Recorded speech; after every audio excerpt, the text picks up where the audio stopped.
Dan pemirsa sudah bergabung bersama kami di studio IDX Channel Jakarta dengan Dr. Immanuel Herman Prawiro Maruto selaku Direktur Utama PT Multisarana Intan Eduka Tbk, serta Dr. Ian Griffin Prawiro Maruto selaku Direktur PT Multisarana Intan Eduka Tbk. Selamat siang Pak Herman, Pak Ian, apa kabar? Selamat siang Pak Fajar. Sehat selalu ya? Sehat. Sehat, alhamdulillah, luar biasa. Ini tentunya hari yang juga membahagiakan bagi Multisarana Intan Eduka yang akhirnya berhasil mencatatkan diri di Bursa Efek Indonesia. Sebelumnya saya ucapkan selamat Pak Herman dan juga Pak Ian dan juga kepada teman-teman dari Multisarana Intan Eduka. Dan berbicara soal IPO perseroan Pak Herman dan juga Pak Ian, ini sebetulnya boleh dijelaskan tidak sih latar belakang perusahaan kemudian akhirnya berani untuk IPO ini seperti apa? Mungkin sekaligus juga dijelaskan perseroan ini profilnya seperti apa sih secara singkat? Mungkin Pak Herman terlebih dahulu. Ya, perusahaan ini Pak didirikan tahun 2011 dan perusahaan ini mengelola akan properti atau gedung-gedung yang disewa oleh yayasan pendidikan. Dan yayasan pendidikan tersebut mengelola akan international school atau bertaraf international school dengan nama IPH School. Ya. Bertalian dengan kondisi daripada pendidikan, terutama di daerah Pak, bahwa pendidikan ini karena izinnya itu adalah berupa yayasan, di mana akses kepada pendanaan itu sangat terbatas. Tidak banyak industri perbankan yang bersedia untuk membantu atau menyeport akan yayasan.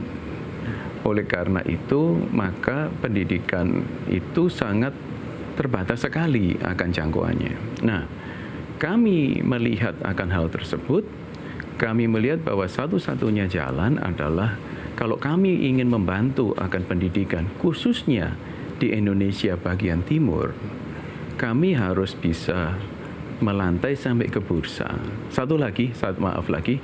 Salah satu komponen yang terbesar daripada pendidikan itu adalah pembelian tanah, di mana itu merupakan negatif list di dalam perbankan.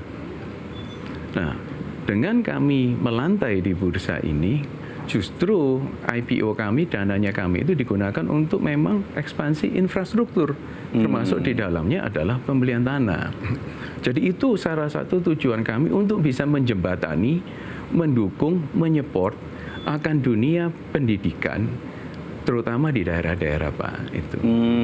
Oke, itu kemudian akhirnya yang bisa kita sebut sebagai latar belakang kenapa kemudian akhirnya berani untuk melakukan IPO ya Pak Herman ya. Iya Pak. Tapi mungkin berbicara soal IPO sendiri, Pak Ian mungkin boleh berbagi juga bersama kita. Adakah tantangan-tantangan tersendiri sebelum akhirnya berhasil tercatat di Bursa Efek Indonesia, Pak Ian? Tantangannya banyak karena memang dalam proses persiapan IPO ini, esensi kami ini pendidikan semua. Semuanya ini it's about education, semuanya ini pendidikan. Tapi naungan yayasan ini tidak bisa IPO.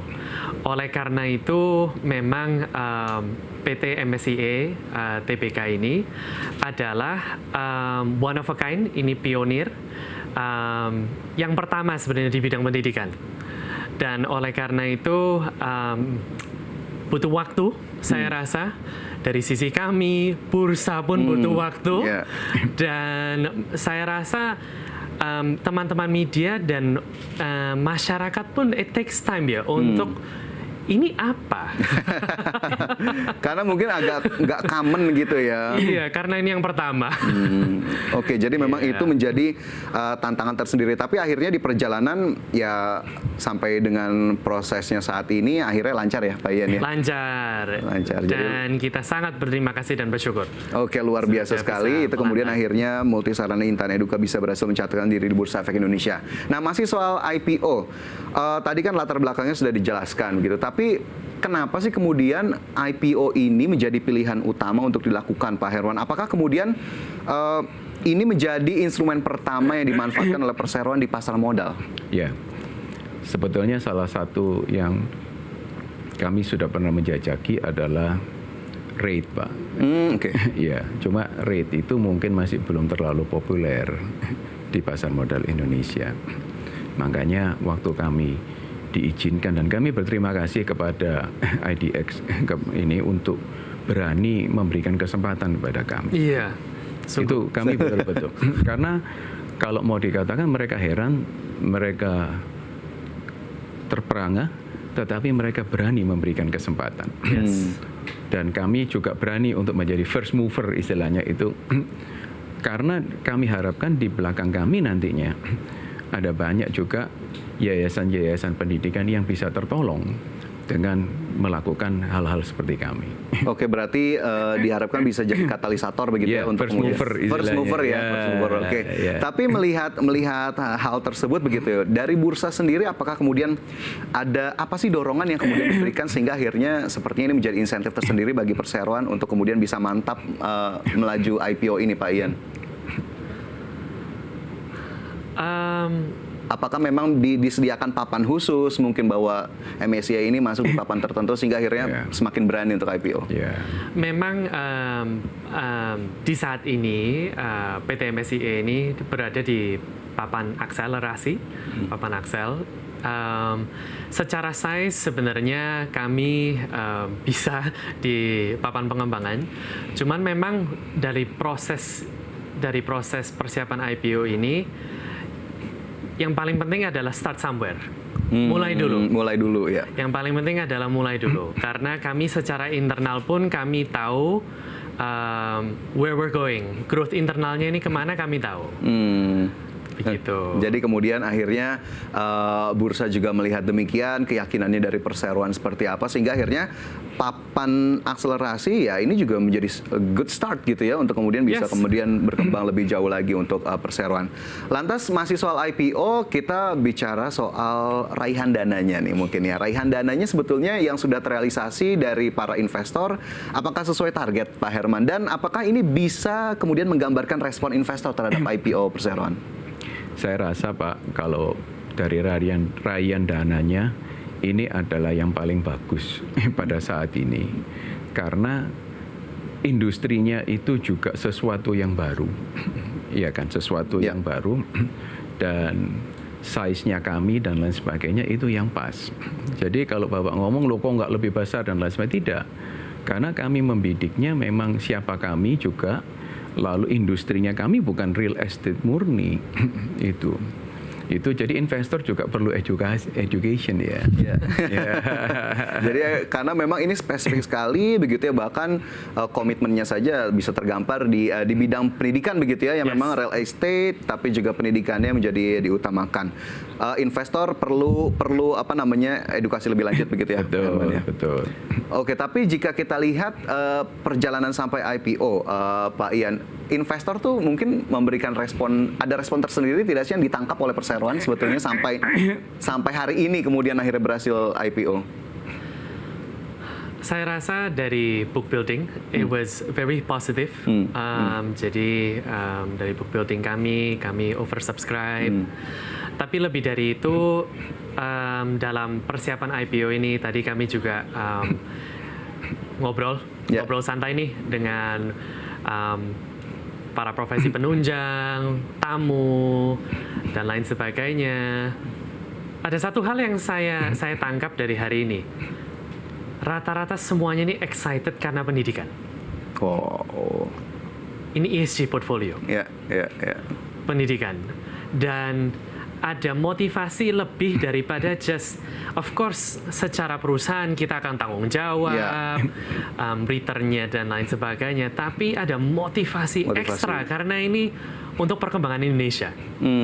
Nah, I think salah satu takeaway saya secara pribadi maupun tadi semua tamu dan semua profesi penunjang maupun bursa excited karena this is for education. Oke, ini menjadi sisi yang cukup menarik juga begitu ya. Kemudian bagaimana investor memixkan begitu, bagaimana kemudian profit begitu dari sisi lain, tapi edukasi di sisi lainnya juga kemudian akhirnya menjadi tujuan tersendiri. Baik, dana hasil IPO nanti akan digunakan untuk apa saja dan apakah ada rencana-rencana terdekat yang akan direalisasikan begitu ya. Nanti kita akan sambung di segmen berikutnya Pak Herman dan juga Pak Ian. Pemirsa tetaplah bersama kami, IDX First Session Closing segera kembali.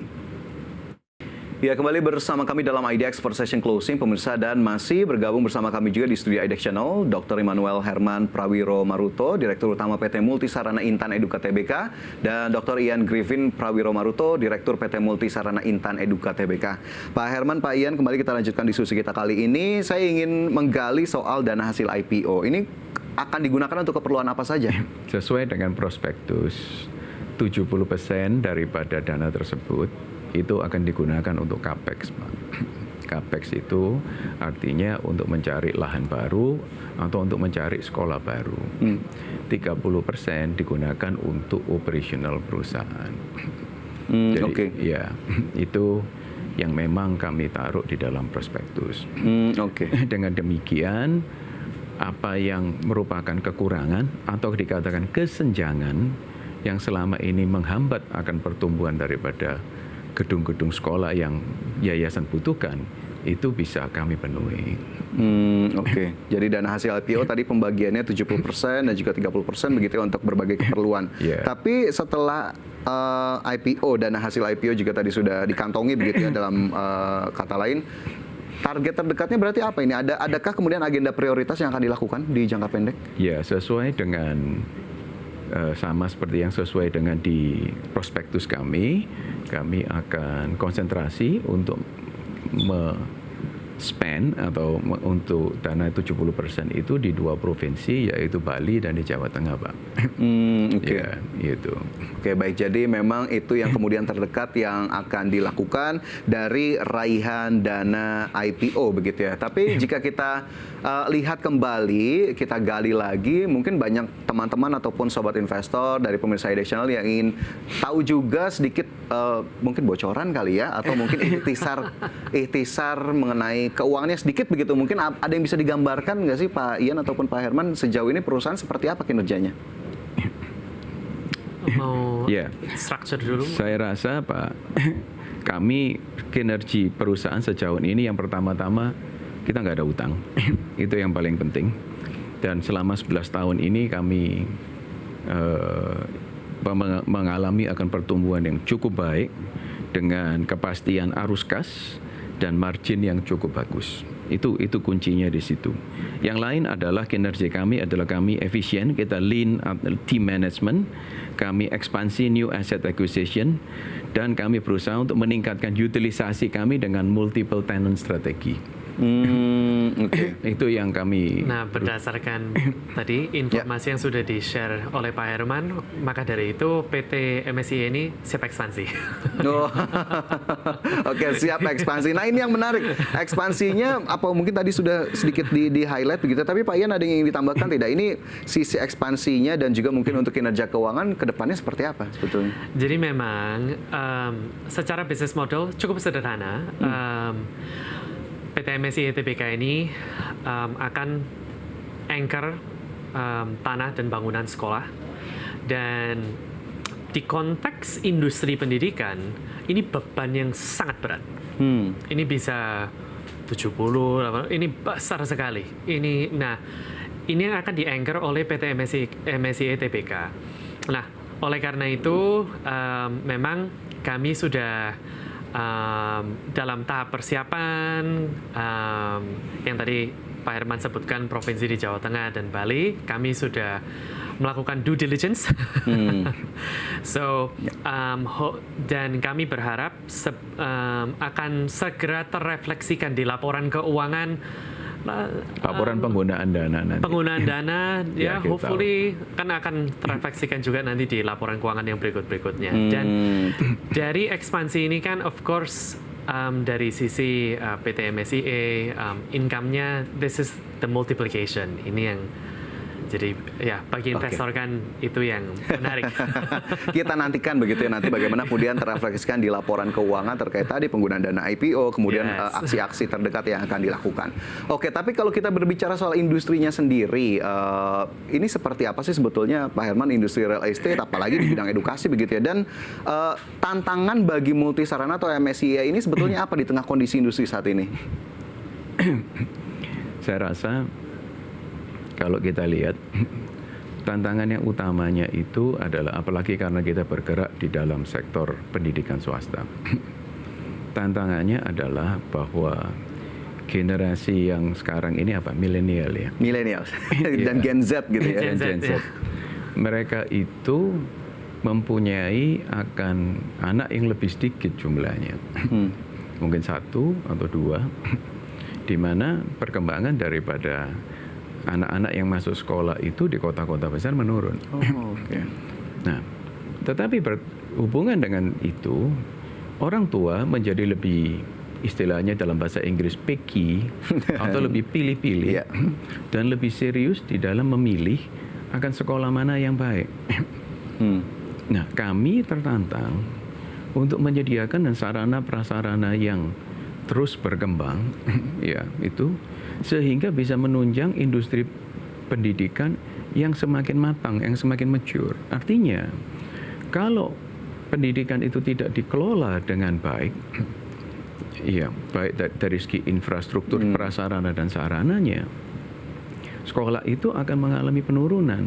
Banyak orang tua murid kenyataannya pada waktu mereka datang mencari sekolah, yang pertama-tama mereka lihat itu bukan gurunya, tapi yang mereka lihat itu adalah fasilitasnya. Ya. Jadi kami di situ yang menjadi, kalau mau dikatakan, di depan lah, di garda depan daripada yayasan-yayasan yang akan kami layani tersebut.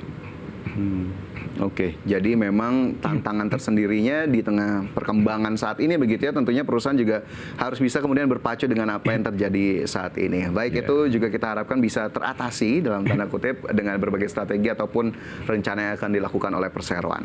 Nah, ini pertanyaan selanjutnya, sepertinya saya mewakili teman-teman investor ya, Pak Ian dan juga Pak Herman. Kebijakan pembagian dividen seperti apa? Apakah kemudian sudah diputuskan oleh perseroan? Saya rasa masih belum, Pak. Tapi sederhana aja. Seperti tadi yang kami katakan, perusahaan MSCA ini adalah perusahaan yang ringkes dari segi tim manajemennya. Lean. Lean, ya, ramping. Ya. Nah, kalau Bapak lihat ada 3 struktur. Yang pertama-tama kami mendapatkan dana dari pasar modal, 70% kami gunakan untuk ekspansi. Itu. 30% adalah untuk operasi sehari-hari. Tapi kami masih mendapatkan sewa daripada yayasan. Nah, Sewa jangka panjang. untuk dalam waktu jangka panjang. Sewa itulah atau recurring income itulah yang kami siapkan untuk dividen. Oh, oke. Tapi secara keputusan atau kebijakan mungkin persentase atau kemudian kepastian pembagian dividen memang sampai sejauh ini belum ada ya, Pak ya? Belum. Rasanya sudah ditulis di prospektus, saya lupa, Pak. Oh, oke, baik. Tapi memang akhirnya tadi ada revenue driver yang ternyata bisa untuk jangka panjang begitu ya ke depannya. Iya. Tapi kalau untuk melihat peluang-peluangnya ke depan lagi, ini sebetulnya memang selain tadi Pak Herman sudah menyebutkan begitu ya, pembangunan ataupun ekspansi dilakukan di Bali, kemudian di Jawa Tengah. Kalau di kota-kota besar dekat-dekat Jakarta itu berarti sudah cukup sempit begitu ya untuk kemudian dilakukan pembangunan baru misalnya. Dengan PT MSCA melantai di bursa, kami justru menjadi terbuka ya. Kami terbuka kerjasama dan kolaborasi dengan yayasan-yayasan di seluruh Indonesia. Jadi tidak terlepas Surabaya atau misalkan Jawa Tengah saja atau Bali, karena kebutuhan pendidikan Indonesia di negara ini masih sangat banyak. Oke, Jadi kami akan tetap membuka begitu ya? Iya, tapi kami akan tetap inline dengan prospektus dulu, Pak. Iya. Oke, siap. Jadi yang utamanya kemudian nanti Benar. tetap juga membuka peluang-peluang lain begitu ya, terutama dengan kolaborasi ternyata tadi ya, kerjasama dengan pihak-pihak lainnya. Baik, tadi jangka pendeknya sudah disebutkan begitu ya. Kemudian dividen juga ya, mungkin mewakili Anda pemirsa yang bertanya-tanya soal MSCA sudah juga tadi dijelaskan. Lantas jangka panjangnya seperti apa nih, Pak Herman dan juga Pak Ian, mungkin boleh dijelaskan targetnya tersendiri dari perseroan? Saya rasa kami sekarang masih berkonsentrasi di pendidikan istilahnya K sampai 12. Itu dari PAUD sampai dengan SMA, Pak. Kami tidak menutup kemungkinan di dalam jangka panjang untuk bekerja sama untuk membangun juga akan pendidikan tinggi. Oh, oke. Ya, karena sudah waktunya untuk kami bekerja sama dengan pihak asing, bukan cuma kami mencerdaskan bangsa kami ini, tetapi kami juga membawa akan devisa ke negara ini. Masa kalau berapa banyak yang disediakan oleh LPDP, anak-anak Indonesia yang terpandai itu semua uangnya dibayari oleh negara. Ya. Mereka pergi ke luar negeri semua. Alangkah baiknya kalau universitas-universitas asing tersebut bisa berada di negara Indonesia ini dan memintarkan atau mendidik akan anak-anak kami.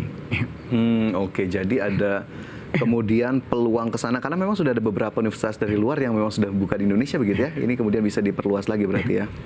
Masih belum banyak, Pak, karena tidak mudah untuk asing itu bekerja sama. Mereka tidak mengerti di yayasannya dan di PT-nya, Pak. Itu. Tetapi dengan kami mempersiapkan diri di bursa ini akan lebih mudah untuk bekerja sama dengan pihak asing. Oke, siap. Itu menjadi target jangka panjang perseroan. Tapi mungkin terakhir saja, Pak Ian atau mungkin Pak Herman, silakan saja mungkin Pak Ian terlebih dahulu harapannya apa nih dari MSIA setelah mencatatkan diri di Bursa Efek Indonesia atau mungkin juga pesan untuk para investor di rumah? Ini adalah langkah awal dan kami berharap dapat menginvite seluruh masyarakat untuk berpartisipasi dalam investment pendidikan. Saya rasa PT MSIA akan responsible secara financial dan lain sebagainya. Tapi yang membuat saya motivated atau selalu semangat adalah ini adalah portfolio ESG investment. ESG. Untuk pendidikan, yes. Dan makanya ini for the very first time seluruh masyarakat dan investor bisa berpartisipasi, berikut serta mengembangkan infrastruktur pendidikan seluruh Indonesia. Oke, baik, itu menjadi harapan begitu ya pasca MSIA tercatat di Bursa Efek Indonesia. Baik, kita doakan selalu kemudian langkah-langkah yang akan dilakukan oleh Perseroan untuk kemudian bisa direalisasikan begitu ya, terutama tadi aksi-aksi terdekat ataupun mungkin dalam jangka panjang. Terima kasih banyak Pak Herman, Pak Ian sudah bergabung bersama kami siang hari ini. Sukses selalu untuk MSIA. Terima kasih Pak Fajar. Ya. Terima kasih.